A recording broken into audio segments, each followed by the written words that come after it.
एक इंसान अपनी सीमाओं को, अपनी लिमिट्स को आखिर कितना धकेल सकता है। आज हम डेविड गॉगिन्स की उस अविश्वसनीय दुनिया में उतर रहे हैं। एक ऐसे इंसान की कहानी जिसने दर्द को ही अपनी सबसे बड़ी ताकत बना लिया। तो चलिए शुरू करते हैं। असल में हमारी हद है कहाँ? हम कितना दर्द, कितना संघर्ष झेल सकते हैं इसके पहले कि हम पूरी तरह से टूट जाएं? यही वो सवाल है जिसका जवाब डेविड गॉगिन्स ने अपनी पूरी जिंदगी लगाकर ढूंढा, और उन्हें जवाब मिला भी। तो मिलिए डेविड गॉगिन्स से, एक पूर्व नेवी सील, एक अल्ट्रा मैराथन रनर, पुलअप्स का वर्ल्ड रिकॉर्ड होल्डर। ये किसी आम इंसान की कहानी नहीं है। ये उस इंसान की कहानी है जिसने ये साबित कर दिया कि हमारी सबसे बड़ी लड़ाई बाहर की दुनिया से नहीं, बल्कि हमारे अपने अंदर होती है। अब तैयार हो जाइए, क्योंकि अगले कुछ मिनटों में हम उस मानसिकता को समझने वाले हैं जो हर बहाने को जड़ से खत्म कर देती है।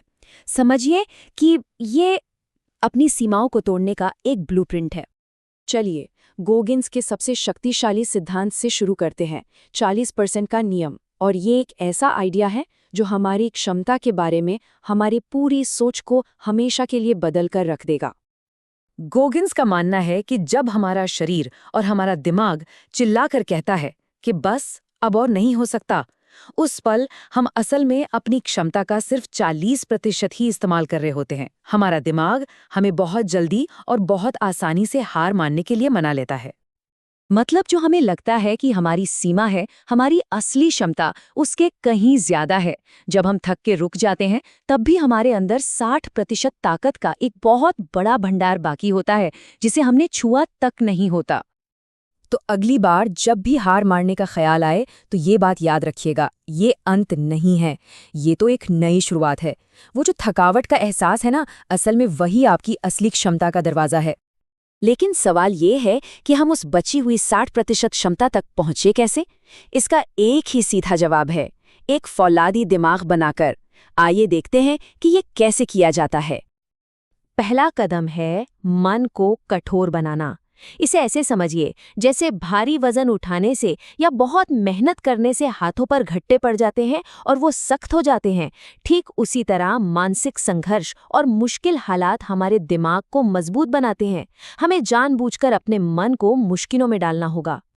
और इसे करने के 3 सीधे तरीके हैं। पहला, अपने आराम के दायरे से यानी कंफर्ट जोन से बाहर निकलिए। दूसरा, जानबूझकर उन कामों को चुनिए जो मुश्किल हैं। और तीसरा, दर्द और तकलीफ के साथ सहज होना सीखिए। यही मानसिक मजबूती का रास्ता है। अगला टूल है जवाबदेही का आईना, और ये पूरी तरह से खुद के प्रति क्रूर ईमानदारी पर आधारित है। जैसा कि गॉगिन्स कहते हैं, हर सुबह आईने में खुद को देखिए और अपने आप से सच बोलिए, चाहे वो कितना भी कड़वा क्यों न हो। ये काम कैसे करता है? अपनी कमजोरियों को स्वीकार कीजिए, बहानों को पूरी तरह से खत्म कर दीजिए, और फिर आज अभी उस पर काम करने का वादा कीजिए। असली तरक्की जवाबदेही से ही शुरू होती है। और आखिर में मुश्किलों को गले लगाओ। इसका सीधा सा मतलब यह है कि जिंदगी मुश्किल है, दर्द, संघर्ष और असफलताएं तो आएंगी ही। असली विजेता वो नहीं जो इनसे बचकर भागते हैं, बल्कि वो हैं जो इनका डटकर सामना करते हैं। एक बात हमेशा याद रखिए, दर्द कुछ पलों का होता है, वो अस्थायी होता है, लेकिन उस दर्द पर काबू पाने से जो गर्व और आत्मविश्वास मिलता है ना, वो हमेशा के लिए होता है। तो इन सभी सबकों को मिलाकर एक्शन के लिए एक शक्तिशाली मंत्र क्या बनता है? डेविड गॉगिन्स की कहानी हमें एक सीधी और सच्ची बात सिखाती है। हमारी असली सीमाएं शारीरिक नहीं, बल्कि दिमागी हैं। वो रुकावटें जो हमें रोकती हैं, वो असल में हमारे ही दिमाग की बनाई हुई हैं। तो अजय कैसे बने? पहला कदम, हर बहाने को अपनी जिंदगी से निकाल फेंकिए। दूसरा कदम, अनुशासन को पूरी तरह अपनाइए, और फिर देखिए कोई भी बाधा रोक नहीं पाएगी। इसे अपना नया मंत्र बना लीजिए, कांट हर्ट मी, यानी मुझे कोई चोट नहीं पहुंचा सकता। कोई बहाना नहीं, सिर्फ एक्शन। तो अब जब सारे बहाने खत्म हो चुके हैं, वो पहली कौन सी मंजिल है जिसे जीतना है? फैसला अपने हाथ में है।